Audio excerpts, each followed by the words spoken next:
বৈশ্বিক এবং অভ্যন্তরীণ নানা সমস্যায় জর্জরিত ব্যবসা বাণিজ্য, তাই আসছে বাজেটে রপ্তানিমুখী শিল্পের জন্য চলমান নীতি সহায়তা অব্যাহত রাখার দাবি জানিয়েছেন উদ্যোক্তারা। পাশাপাশি অনিয়ম দুর্নীতি বন্ধেরও পরামর্শ দেন তারা। আরও জানাচ্ছেন তৌহিদুর রহমান। দেশের অর্থনীতির প্রধান খাত পোশাক শিল্প। রপ্তানির ৮৪% আয় আসে এই খাত থেকে।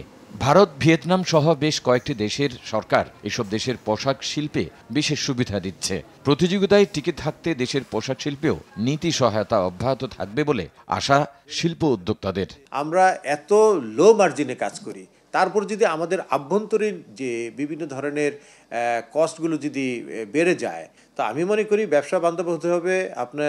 আমরা এলডিসি গ্র্যাজুয়েশনে যাচ্ছি সেই বলে যে আমাদের সব কিছু তুলে দিবেন, তাহলে তো হবে না।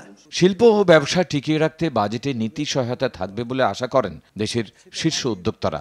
আমদানির বিকল্প পণ্য এখানে উৎপাদন করতে হবে। আমাদের কৃষি খাতে যে সমস্ত জিনিস আমরা আমদানি করে নিয়ে আসি, সেগুলো আমরা ভর্তুকি দিচ্ছি।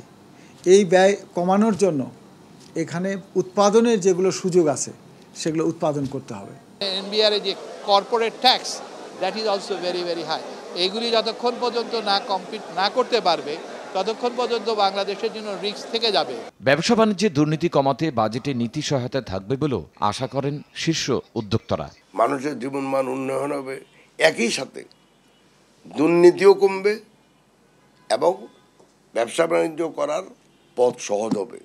অন্যদিকে আবার এমনভাবে আপনি ব্যয় করবেন যেন অ্যাভেলেবল সম্পদ যথাযথভাবে যথাযথ খাতে আপনি ব্যয় করেন।